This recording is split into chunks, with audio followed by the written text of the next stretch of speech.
Un peu Terminator. Je sais ce que je veux dire, de toute façon j'ai pas le choix, il faut que ça avance vite. On part toujours du principe que la science n'est pas une opinion. Je pense que en fait ce qu'il faut dans ce métier de journaliste santé, c'est montrer l'humanité des gens. I'm sorry. I don't want to be an emperor. That's not my business.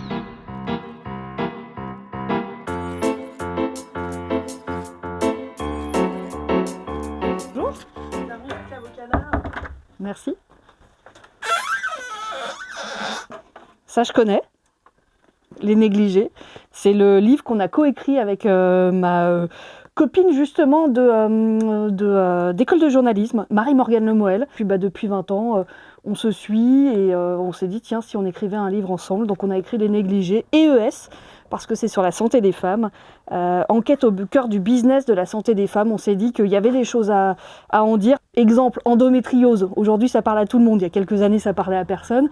Cette maladie, on a à peu près 7 ans avant que quelqu'un vous donne un diagnostic. Et puis, une fois qu'on a le diagnostic, qu'on vous dit, voilà, votre maladie, c'est l'endométriose. Au fait, on ne connaît pas la maladie, on ne connaît pas les mécanismes et on n'a de rien pour le soigner. Et donc, beaucoup de femmes, souvent vulnérables, démunies, essayent de trouver des solutions et elles vont chercher des charlatans qui leur promettent la guérison. Et donc voilà, on a fait toute une enquête là-dessus. Et c'est sorti il y a à peu près 1 an. Belle expérience. Voilà, le suivi des règles, les Menstrutech dont on parle dans le livre. Alors j'ai testé les Menstrutech, vous savez, c'est ces applis qui vous disent à quel moment sont censées tomber vos prochaines règles. Alors il y a des femmes qui s'en servent comme, c'est souvent des jeunes filles, comme outil de contraception, d'autres au contraire, justement pour tomber enceinte. Et sauf que moi j'ai testé, on en a testé 5. Après on a regardé, il y a des études qui ont été écrites là-dessus sur un beaucoup plus grand nombre. Et en fait dès le premier mois, j'ai rempli scrupuleusement toutes ces applis qui vous demandent plein de choses hyper intimes. Et au bout d'1 mois, il n'y en avait pas une qui me donnait la même date de règles, donc faut savoir qu'elles ne sont pas très fiables. Souvent, c'est des petits algorithmes mal ficelés. Mais ça rapporte, parce que la plus connue, je ne sais pas si vous la connaissez, c'est Flo. C'est une appli américaine. Elle a acquis l'année dernière le statut de licorne. Ça veut dire qu'elle est valorisée en bourse à plus d'1 milliard de dollars. Il y a plein de vieux magazines. Bon, Covid, j'imagine, c'est ça. Face à la vague, ah oui, c'était ça. Vraiment, on s'est pris la vague. Et encore, moi, alors j'ai beaucoup bossé à ce moment-là, mais toute cette période-là, j'ai travaillé aussi à partir du mois de janvier. J'étais tous les soirs au ministère de la Santé, alors c'était hyper intéressant. Et on a senti venir cette vague, et à un moment, je me suis dit, ça y est, ça nous tombe dessus. Et le masque, c'est une grosse période. Pendant 1 an et demi, j'ai fait tous les jours que parler du Covid à l'antenne. Ce qu'on savait scientifiquement ou pas, comment ça se passait dans les hôpitaux, les nouvelles règles, parce qu'il y a plein de règles qui étaient mises en place pour les confinements, pour les déconfinements, etc. Quand on est journaliste santé, on se dit je vivrai pas à nouveau une période comme ça dans ma vie de journaliste. Là, j'étais vraiment au cœur de l'actu, d'une actu qui bouleversait la vie des gens. Et alors c'était pendant la première vague, c'était intense, c'était du 6h 23h. J'étais toute seule comme journaliste santé à France Info, qui est une radio toute info toute la journée en continu. Donc ça faisait des belles journées, mais c'était super intéressant, c'était génial. J'ai eu l'occasion d'être la première journaliste à aller dans un hôpital de l'assistance publique hôpitaux de Paris, à l'hôpital Bichat. On informait les gens parce que personne ne savait ce qui se passait dans les hôpitaux, on savait qu'il y avait beaucoup de morts, ça faisait peur, etc. Mais les hôpitaux avaient dit on ferme tout aux journalistes, on ne veut pas nuire à la sérénité du travail, les gens sont débordés. Non, c'était très prenant. J'ai le souvenir de cette interne. C'était dans le grand service de maladies infectieuses et tropicales. Et dans ce grand couloir au milieu, il y avait un vieux piano. Et j'ai le souvenir de cette interne qui arrive. Il joue un petit peu. Alors c'était la leçon de piano. Il joue 3 minutes. Il prend même pas le temps de s'asseoir parce qu'on n'avait pas le temps. Enfin, il n'avait pas le temps. Il avait d'autres choses à faire. Il joue. Enfin, c'était un moment magique. Et puis il repart. Et je me suis dit waouh, c'est irréaliste. Mais comme cette période était irréaliste en fait. Ah là là, mon chef. Faut que je dise du bien là, forcément. Salut Solène, c'est Olivier. Écoute, on avait une question à te poser qui nous taraude depuis toujours. On se demande comment tu fais pour travailler aussi vite, ce qui est plutôt un atout sur une chaîne d'info continue, mais donne-nous tous tes secrets pour faire autant de sujets et aussi rapidement. À plus. Ouais, c'est vrai que je suis un peu Terminator. Je sais ce que je veux dire, de toute façon j'ai pas le choix, il faut que ça avance vite.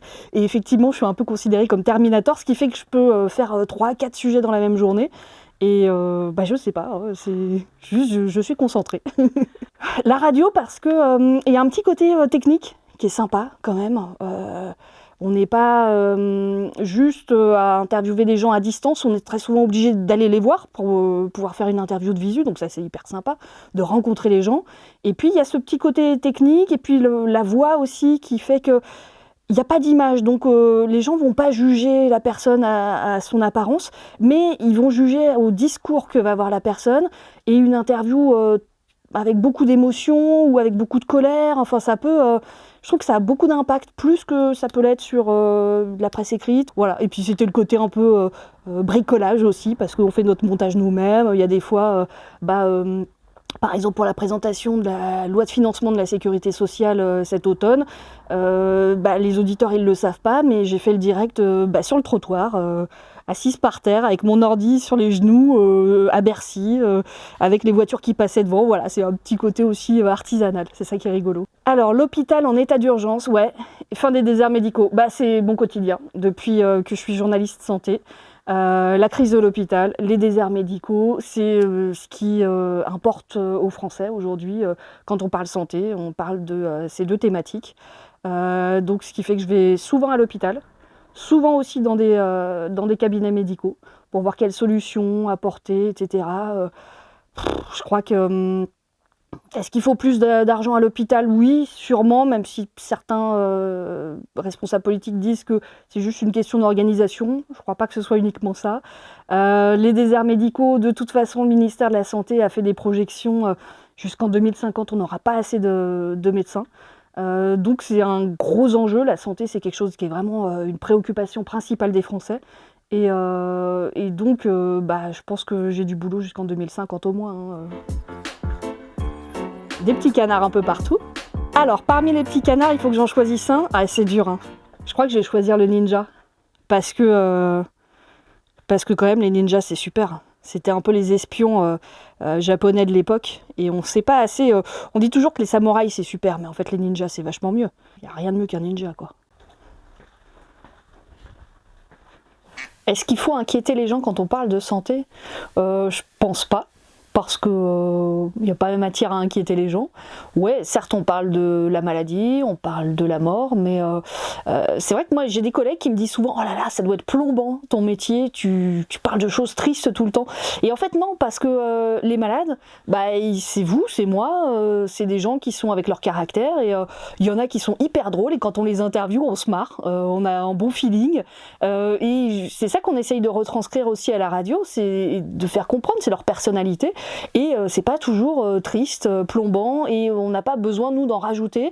Non, je pense que, en fait, ce qu'il faut dans ce métier de journaliste santé, c'est montrer l'humanité des gens et montrer s'ils sont drôles, s'ils sont pas drôles, s'ils sont tristes, mais souvent les gens sont très résilients et heureusement, ils s'apitoient pas sur leur sort toute la journée, tant mieux. L'apport de la radio en matière de santé par rapport aux autres médias, je dirais qu'il y a la voix, c'est ça, ce côté émotion qu'on peut ressentir, le fait de raconter les choses. Moi j'adore raconter les choses, je suis pas prof mais je raconte quand même.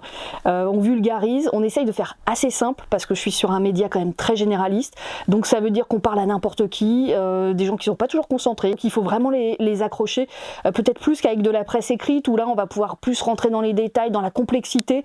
Moi j'ai 1 minute 10 dans les journaux maximum pour faire passer une idée et il faut que ce soit simple, sans être simpliste, qu'on vulgarise mais sans qu'on dénature complètement l'information. Faut pas qu'on donne l'impression que la science c'est hyper facile non plus, parce que ça peut être complexe. Il y a plein de choses à faire passer sur 1 minute 10 ou parfois 2 minutes. Alors je suis connue à Radio France pour parfois un petit peu déborder sur les timings, mais voilà, c'est ça qui est bien avec la radio, c'est qu'on peut faire passer des émotions et des idées et il faut le faire passer au plus grand public et de façon la plus simple possible. Donc pour ça il faut que moi j'ai réussi à bien comprendre aussi un sujet parfois qui est très technique. Quand le Covid nous est tombé dessus, en fait, moi j'étais la seule journaliste santé à France Info, et donc pour une antenne qui tourne quasiment 24 heures sur 24 et 7 jours sur 7. Et il se trouve que dans l'organisation de France Info, moi j'étais au service économie et sociale. Donc vous allez me dire pas grand chose à voir.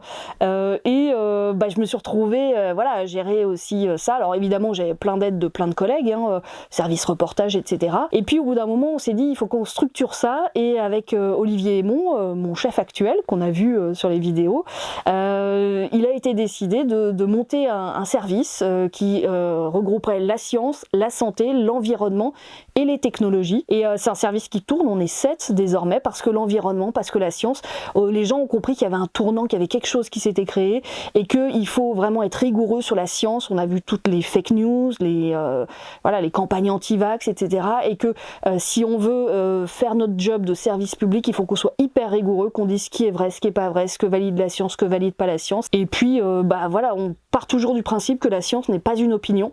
On dit souvent aux jeunes journalistes, aux étudiants qu'il faut faire parler tous les points de vue sur un sujet. La science, non. La science, c'est vraiment une exception, c'est pas une opinion, on ne parle que de ce qui est scientifiquement validé. Et quand c'est pas validé, on dit justement pourquoi, comment, et ça se raconte en fait. C'est raconter une histoire en fait, le journalisme scientifique. J'ai été justement embauchée à Radio France pour avoir le CDI à l'infotrafic. Donc j'ai fait les bouchons pendant plusieurs années, comme quoi ça mène à tout, mais plutôt info santé. Moi je suis plutôt sur le reportage, même si c'est plus dans l'instantanéité, ça va plus vite, mais j'aime bien rencontrer plein de gens différents. Micro plutôt que la plume. Moi j'aime bien ce qui est un peu cracra. Et les virus, c'est génial pour ça. L'ESJ n'a pas voulu de moi, donc le QEJ à Strasbourg, finalement c'était très sympa aussi. Je vous conseille Strasbourg, c'est une jolie ville.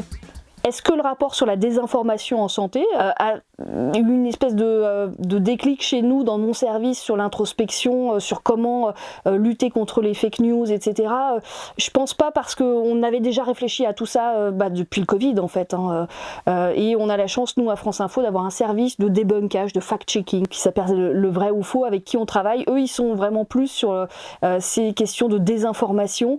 Et nous, effectivement, notre rôle, c'est de parler de science, de parler de ce qui est validé scientifiquement. S'il y a des controverses, on les explique à l'antenne.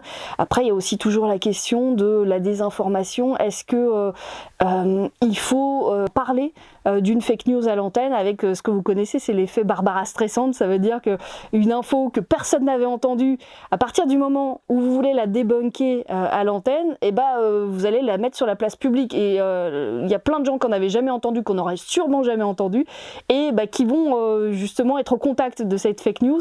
Par exemple, quelque chose qui est très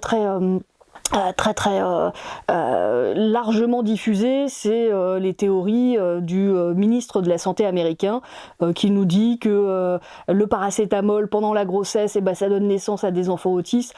Ça, on est obligé de faire du débunkage, de toute façon tout le monde l'a entendu, et il y a plein d'études, d'ailleurs une qui sort là pour dire que non, justement le paracétamol est sans risque, en tout cas ne donne pas naissance à des enfants autistes. Alors comment éviter les fake news? Déjà en écoutant France Info, on essaye de pas dire trop de bêtises.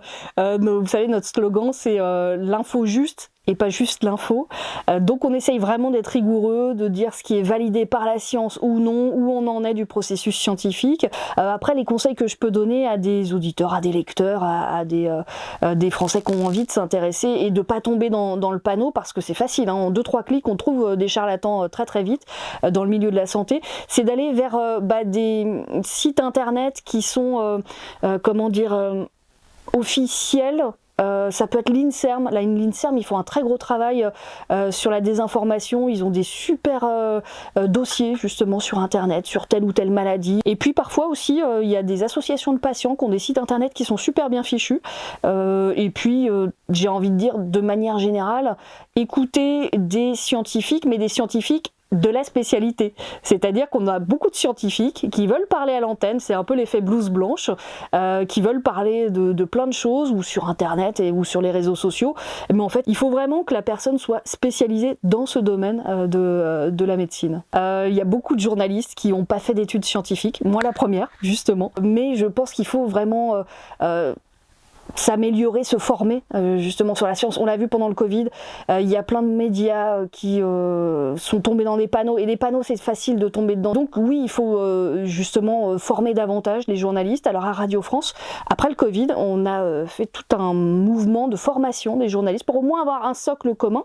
Moi, avec mon petit bâton de pèlerin et avec certains collègues, notamment de France Info, on va donner dès qu'on peut dans les écoles de journalisme des petites formations aussi pour sensibiliser, pour avoir les bases, voilà, la méthode scientifique, comment ça fonctionne, comment on lit une étude. Bah oui, ça a l'air d'être du chinois, mais en fait, ça a l'air aride comme ça, mais vous allez comprendre, on peut comprendre quelques petits mots, on comprend vaguement le sens de l'étude scientifique, même si c'est en anglais, même si c'est des mots compliqués, et il faut pas que ce soit quelque chose vraiment de repoussant. Voilà, un petit quelque chose pour toi. La date est pas exacte, on est désolé. Alors attends, faut que je trouve la date déjà. 30 avril 1980. Ah ouais, à un jour près. Ben oui, je suis née le 1er mai. Mais oui. Ouais, jour férié. Mais oui, il n'y a pas toujours des journaux. Oh, génial. Ah bah oui, je suis née sous Giscard. Et ouais. Voilà, c'est génial. Iran, un drôle de coup de tabac. C'est drôle, à l'heure où... Enfin, pas drôle justement, mais à l'heure où l'Iran fait la une des médias aujourd'hui, on parlait déjà de l'Iran il y a 45 ans, oui, parce que j'ai déjà 45 ans. Et ah ouais, bah écoutez, c'est génial. C'est un peu jauni, hein. C'est là où je sens que je suis vieille quand même. Et vous me l'offrez? Ouais. Oh, génial. Bah merci beaucoup. Pas de soucis. Avec plaisir. Voilà. Et en plus, c'est le canard, donc on boucle la boucle. Voilà, on boucle la boucle. Coin, coin.